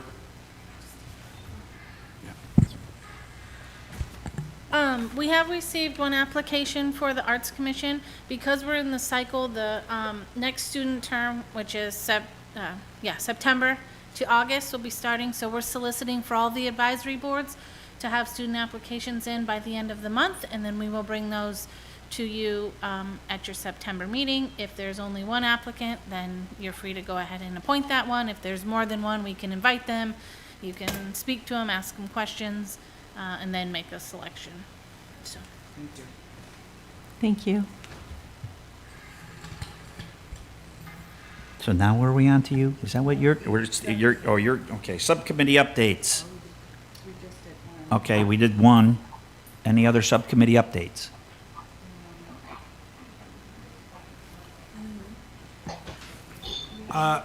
Yeah, I can add in on some of those if you guys want me to. Let's see. So we already discussed our plan and outreach committee went over with Perry over the draft RFQ and everything we already went over. The Programs and Special Events Committee, we talked about the activity guide, which gets finalized and sent over to edit and print tomorrow. We have the artist contract for the department mascot and the Ollie, the Otter visuals that'll be developed.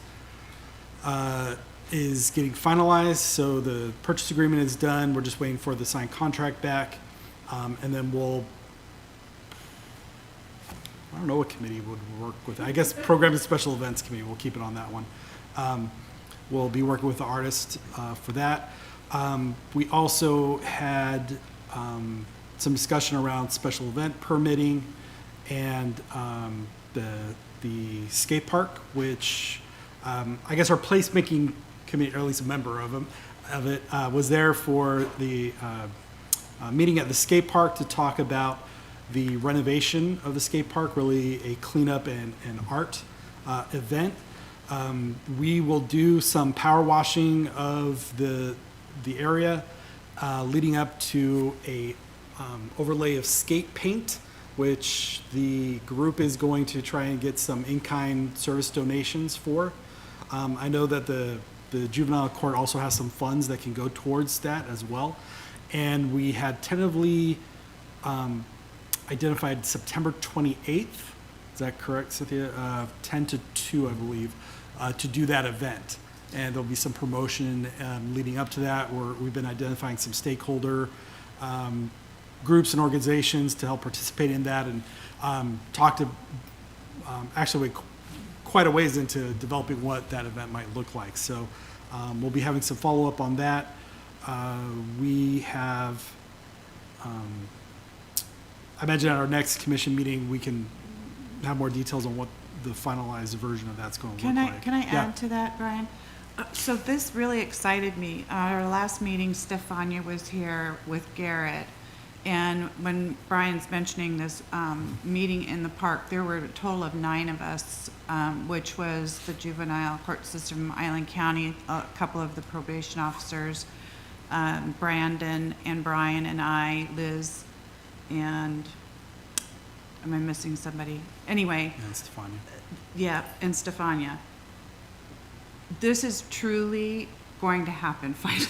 Like, the stakeholders are raising their hands and they were on the pavement. And so what we've decided to do is come together, get some grassroots efforts done in cleaning, but make them fruitful towards the ultimate goal, which will be identified with these stakeholders around a table.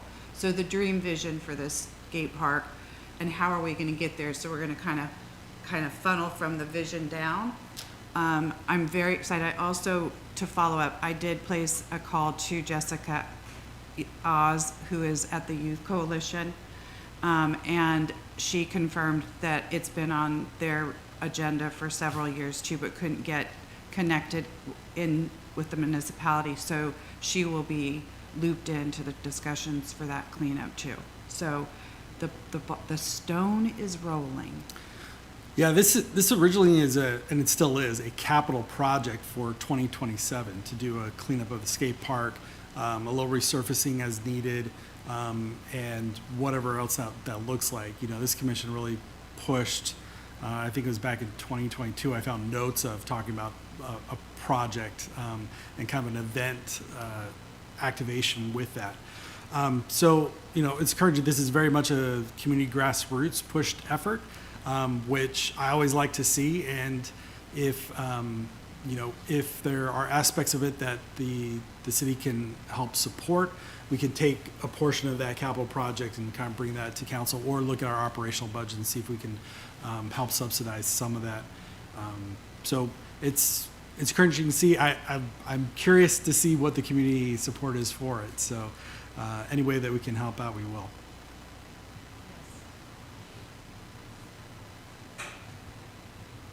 Now we're on to chalk art. So I'll try to keep this brief.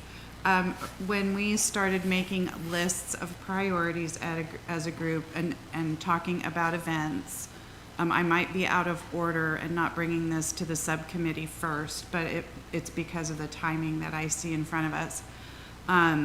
This is a Pacific Northwest Chalk Art event, is promoted by Terry Morgan, who is a Oak Harbor High School graduate, and he has brought this to the city of Redmond a handful of years. And I have talked with Terry about trying to turn it into a road show. So after he brings the artists in from all over the world, since they're here, to bring them to Oak Harbor, and my vision is to have the art in the park, in Windjammer Park. This happens in August, which is perfect timing for us now that we're in our third year of the Sounds of Summer concert series in the park as well. And I know there's a whole bunch of hubbub around what to do with food trucks and where to go. But if we plan far enough in advance for 2025 or even possibly 2026, I'm hoping 2025, maybe all those things could come together. So I have a video, right, Mikhail? Of the show in Redmond, so this will recap it. And then there's a link that Mikhail can go through, just introducing the artists that come to this event, and then I'll just wrap up with what my ask is. I don't think this is a very long video, is it, Mikhail?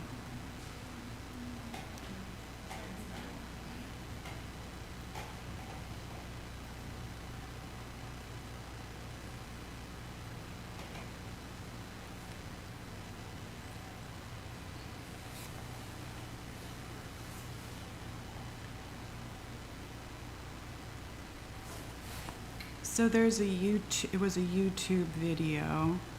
Oh, that's the artist page. So you can just scroll through there if you don't have the video at your fingertips. These are, I'll show oh, on my that screen is, for yeah. those that This is don't the see it video without online. sound. There's Terry and his kitties.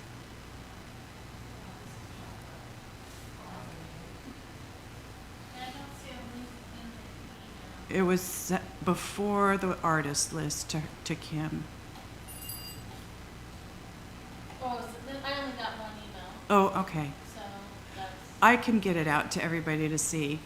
But if you wanted to scroll through the artist's page there, they'll get a gist of the quality of this chalk art.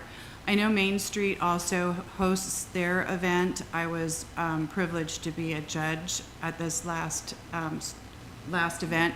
And I would encourage Main Street to continue that in time with this, so we have both things going on at the park and Pioneer, and hopefully kind of join that gap. My ask is, the event is a 3-day event, and you bring in artists from all over, which would include their hotel and transportation. The cost of it would be about $60,000. And just to give you a kind of a guideline, the 3-day event that the Oak Harbor Music Festival now puts on is running at a budget of over $250,000. So I know it's a lot of money. I think it would be worth it. So my ask would be that you would consider budgeting half of the expense from the art fund and then approving the other half to be asked by way of application from the LTAC committee, because I think this would bring in a lot of tourists too. So it'd be pooling funds in 2025 from both, and obviously if LTAC committee didn't see it appropriate, we wouldn't be able to fund it entirely here, I don't think.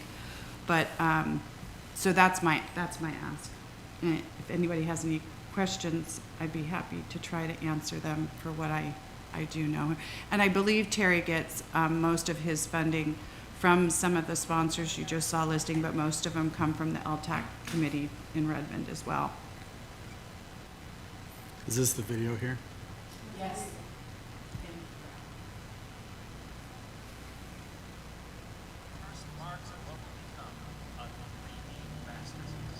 It's always a big excitement. It's always, yeah, it starts difficult.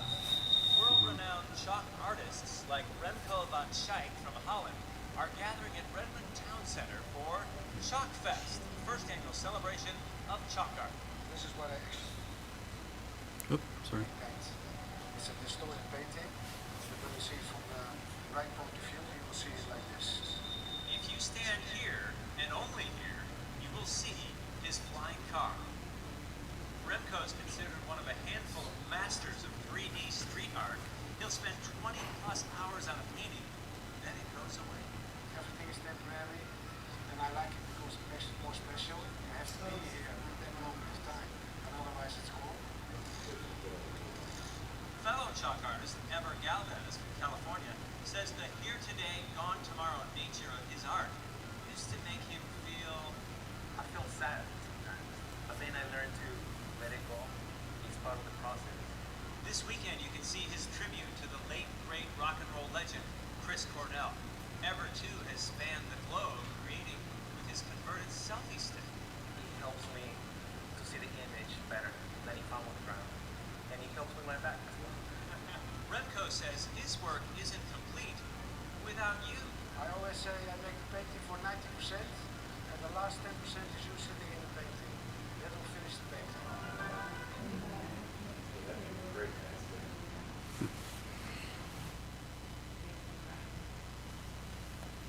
So are people walking around while they're drawing it at the same time? Oh, that's nice. That's why.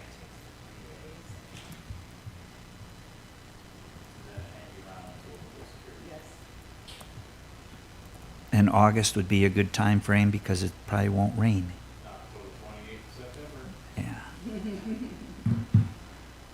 So what kind of timeline is this something that we have to turn around? Well, so the timeline that I'm seeing in front of us, and I know I'm kind of doing like the yin and yang of waiting to do something with all of this before our plan is done but it is an event. So it's not an installation. I believe that this year's LTAC committee is looking to open applications around the 14th of August is what I've heard rumored, and will close around the middle of September. So there's the timeline for us if we wanted to get an application in for LTAC for $20-25. Or, yes, funding.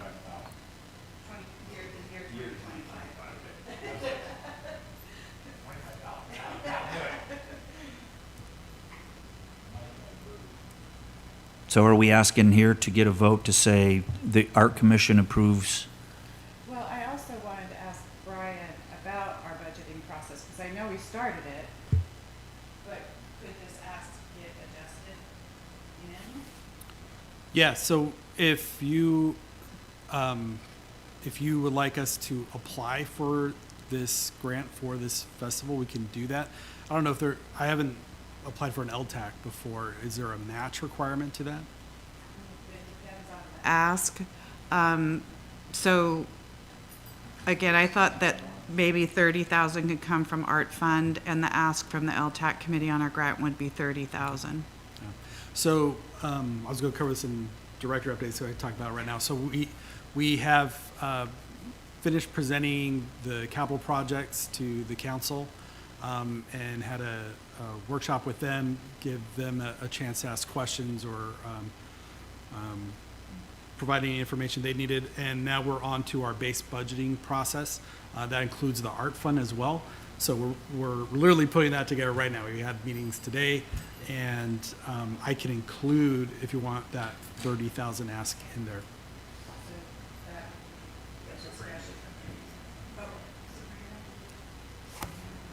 Sabrina, did you want to say something? No, I was just listening in case you had a question for me because I heard the conversation. I was going to say that in the LTAC application that I filled out before, they do ask you if you are funding anything. Cynthia's correct. And then there's the piece about what your ask is. So usually there's a way for you to explain that. Okay, perfect. So do you know? So 70,000 total. You know, and that's half high, right? Because it's next year. But again, if the event doesn't cost that much, we come in under budget and we don't get the reimbursement from LTAC, but what we file for in receipts. So. Don't underestimate our ability to spend money. Yes, exactly. So We I don't love know. under budget. On time, under budget. I think it sounds like a great idea. you want to make a motion to get this item added to the 2025 budget? And by doing that, does that mean that we can start making the gates so that we can talk to the chalk art people to say, hey, it's in our budget? How soon would that be approved? How soon do they need to have a yes? So, again, I've been talking with Terry year over year about this, and he's so flexible and lovely. So I would like to have the motion on the table, two motions, one for our art fund, but also the approval to go forward with the LTAC grant, so they're separate.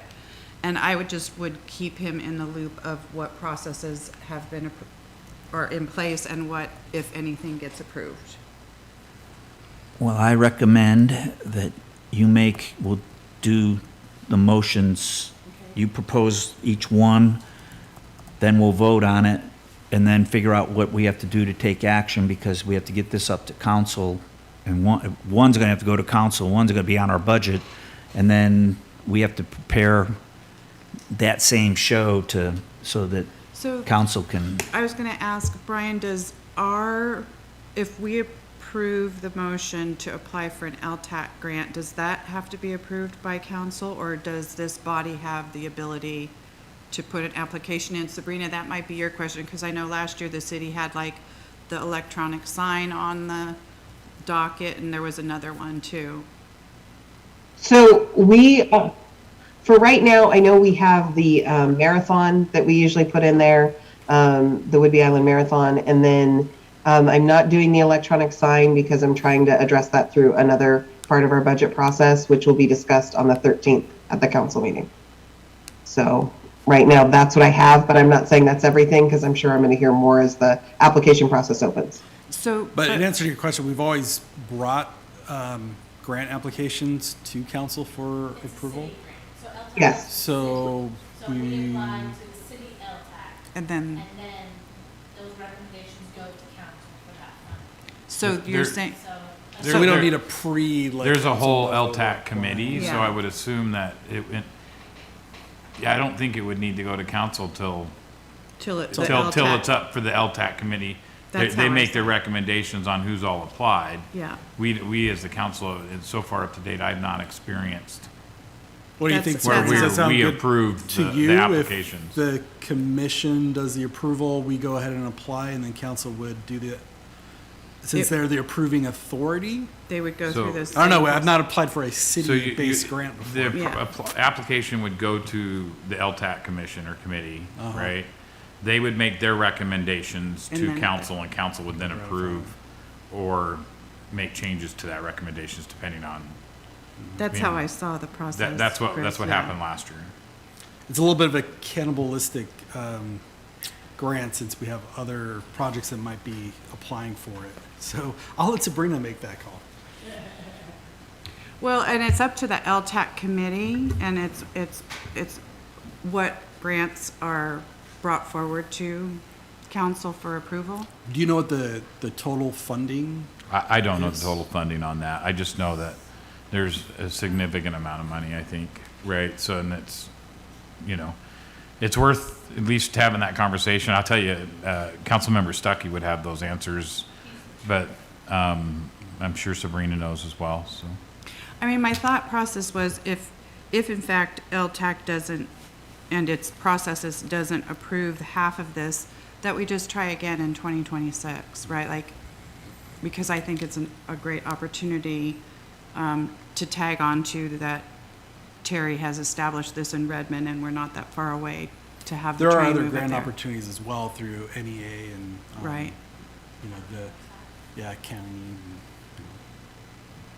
So it sounds like we're massively in favor of this. So how can we get this ball rolling? Watch Yeah. me go.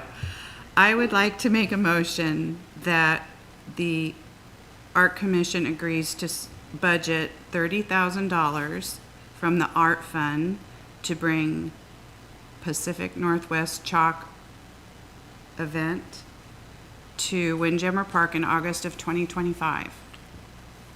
Not to interrupt you. So you put on this sheet 70,000, half from art fund, half. So do you want 30 or 35? 35, I'm sorry, 35, thank you. And that'll be my first motion. my first ask. Any discussion on that? Yeah. Oh, second? I second. Discussion? All in favor? Unanimous. Thank you. And my second motion, or my second ask would be for the committee to agree to apply through the LTAC grant process for $35,000 for the chalk event, Pacific Northwest Chalk event. Do I have a second? I second. Any discussion? All in favor? Unanimous. Thank you very much.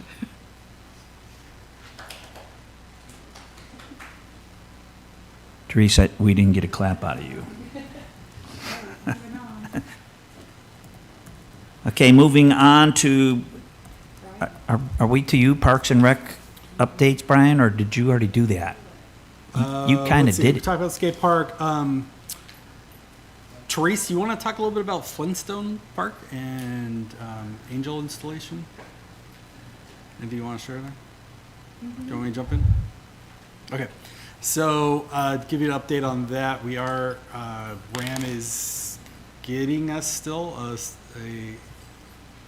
groundbreaking date, or do we have that? August 29th. August 29th. We ran into a snag when trying to pull the flagpole to get that renovated.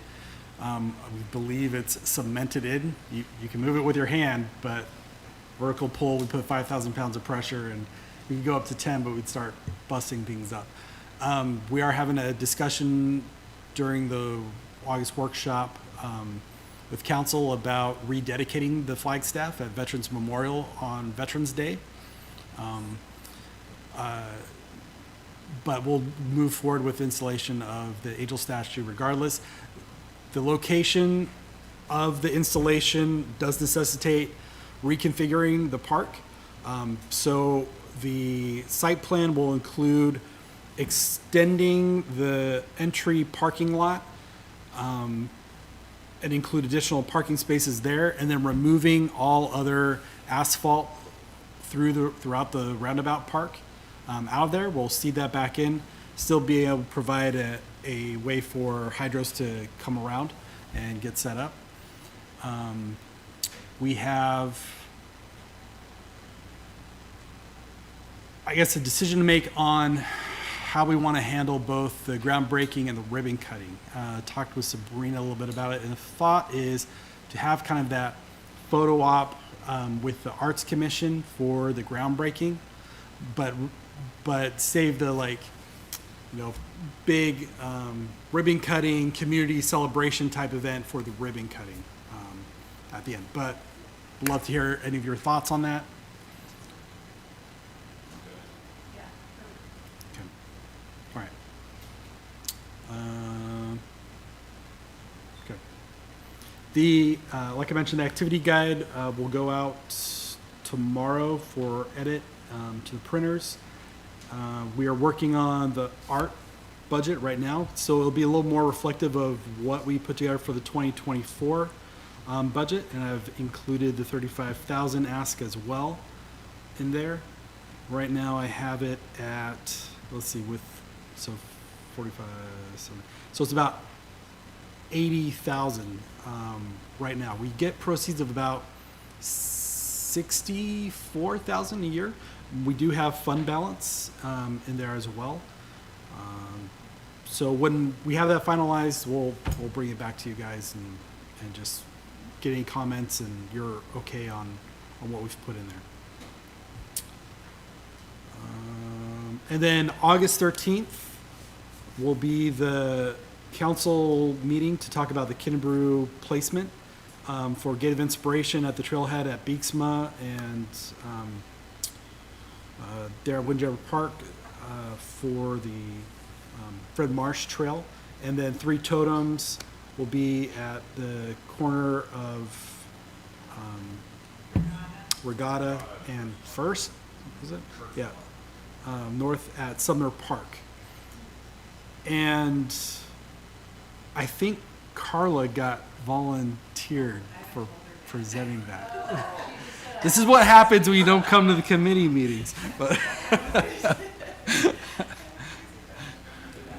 All in favor?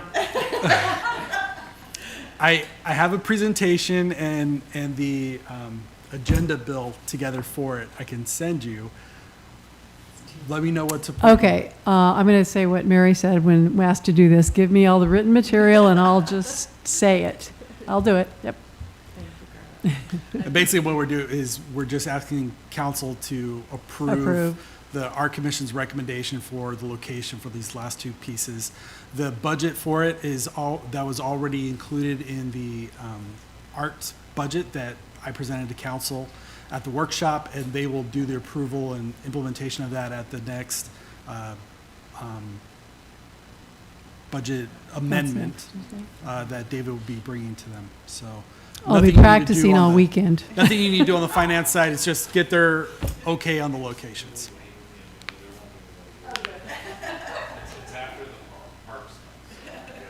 Okay, just wanted to get your confirmation that you're okay with doing that before I send everything over to you.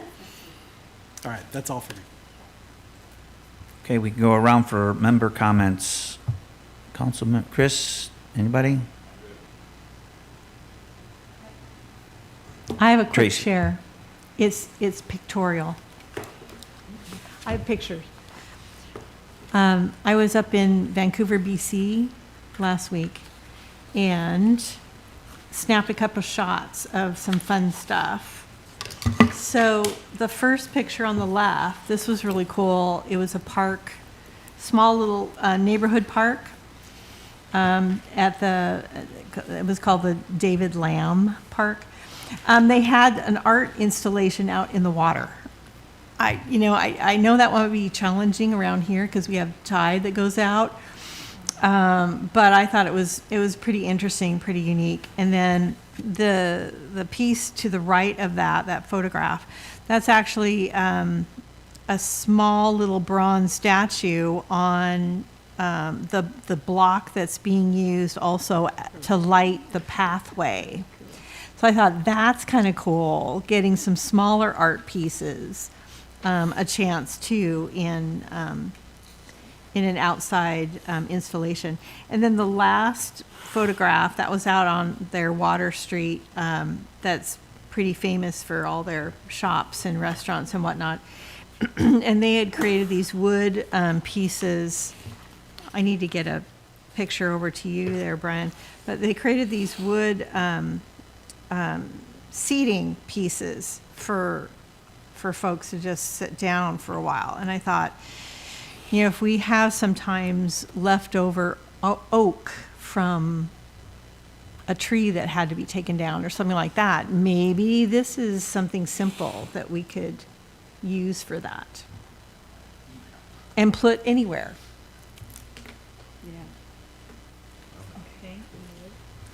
I'm going to Tracy. say something. Tracy, already? Tracy, were you done? Yes.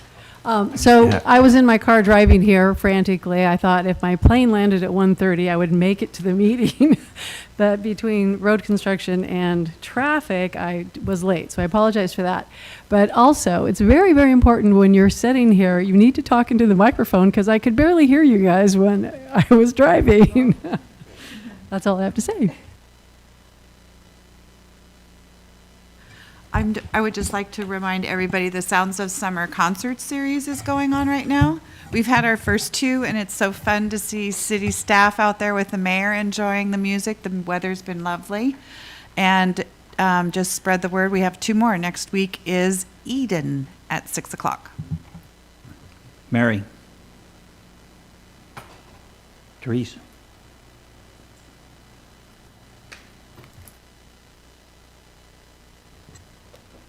Cynthia sent me an email asking about wrapping the boxes, and I reached out to Dawn, and she told me somebody came to her and said halt everything that we'd done on the senior center because somebody needed a second bid. And so she has done nothing. I'll talk to you after about that.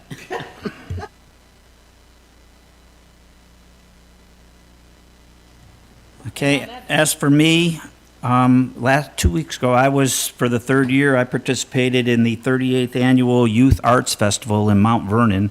They had 20 tables set up with all sorts of art projects for the kids. I was the MC, did magic, they did chalk art, and they've been doing it for 38 years, and they probably had like 500 kids pour through there.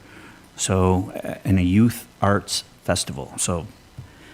And then, so now I'm gonna look over here for determination of future items. So the chalk art was definitely, we have to keep that on the agenda. And I don't know, anything else that anybody wants to put on for determination of future? Yeah, we're kind of full. And as far as homework for us, the big thing now is the meeting with you guys in September, and whether or not we're going to get a press release, where we're going to do it. And the one idea, you were talking about something to add a little bit, like where's the draw or something like that, and add some entertainment. Boy, that'd be a fun place to unveil the names of the ducks. So I think we really need to focus on getting this thing taken care of in September. And then the last thing, Robert, dude, thank you for sitting through this whole thing. We definitely have to talk to you and get all your information. And I want to formally invite you to when Leslie and Bobo and Perry come up and talk to us in September. So they're going to want to hear from you. And Leslie, Perry, Bobo, thank you very much for hanging out with us today. That was good. And with that, do I have a motion to adjourn? I will make a motion that we adjourn, 7:09.